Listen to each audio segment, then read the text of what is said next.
Thank you. It's great to be here. And he said my name correctly. And I did time it was 5 minutes. Thank you for having us. Our community in Santa Barbara, we're a very small community of Muslims, and I was asked to speak about what the Quran says about the environment and how it reflects and encourages Muslims and humanity as a whole to consider certain things. So I will end with a little bit about our project. So in the Quran it says that we did indeed offer the trust to the heavens and the earth and the mountains, but they refused to undertake it. And further, they were afraid of this and saw it as a heavy responsibility. But human beings took this trust. Part of this trust has to do with us being ecologically responsible communities. The Quran points out a very fundamental verse in the Quran that says, O children of Adam, eat and drink, but not to an excess, for God does not love those who are excessive. So this becomes a foundational point of our living, our health, our environment, is not to be wasteful. Use what you need of the earth, but do not exceed therein. Another verse in the Quran says that corruption has appeared in the land and the sea on account of the hands of what humans have wrought, that he may make them taste or see a part of what they have done, so that they may return. We must return back to the way we were as humans, using what we needed and not going to an excess. I speak this for myself and others that we should reflect upon how much we're using of this creation. Another verse in the Quran says, there is not a moving creature on earth or a bird that flies with its wings, but there are communities like unto yours, like human beings. I just remind you that the Quran is revealed 1400 years ago, that Muslims have been living with these verses.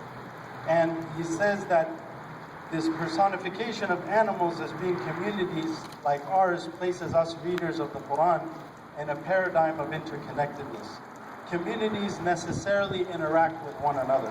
And we, as followers of Islam, are enjoined by the Quran to view the animal world not merely as parallels to us and organized into communities with their own networks, but in that the very existence of these communities, what the Quran calls signals an interconnectedness between their existence and well-being and on our own, as no community on earth can exist in isolation of others.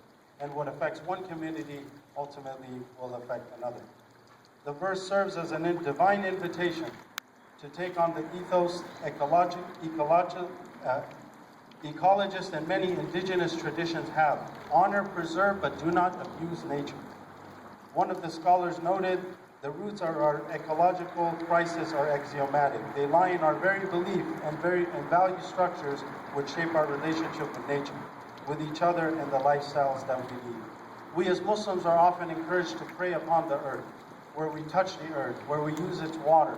And in the Quran it says that we are all created out of water, so that it lays down the foundation of our environment and our connectedness to the sanctity of the earth. In fact, the Prophet Muhammad called the entire earth a mosque, a sanctuary of God. A mosque is a sanctuary of God, that all of it is sacred. The earth that Muslims are encouraged to pray on and connect back to where we started from and our relationship to it.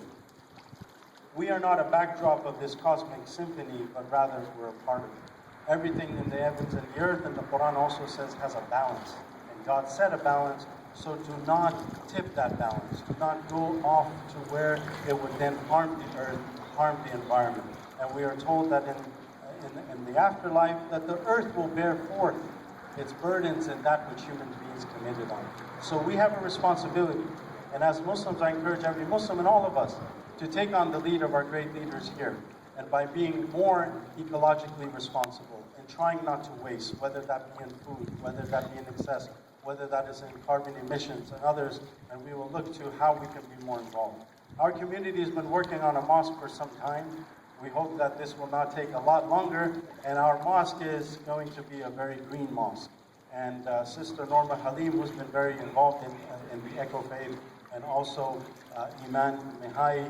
These are two wonderful sisters of our community that are very involved in this project. Her husband and Brother Mukhtar, who is here as well.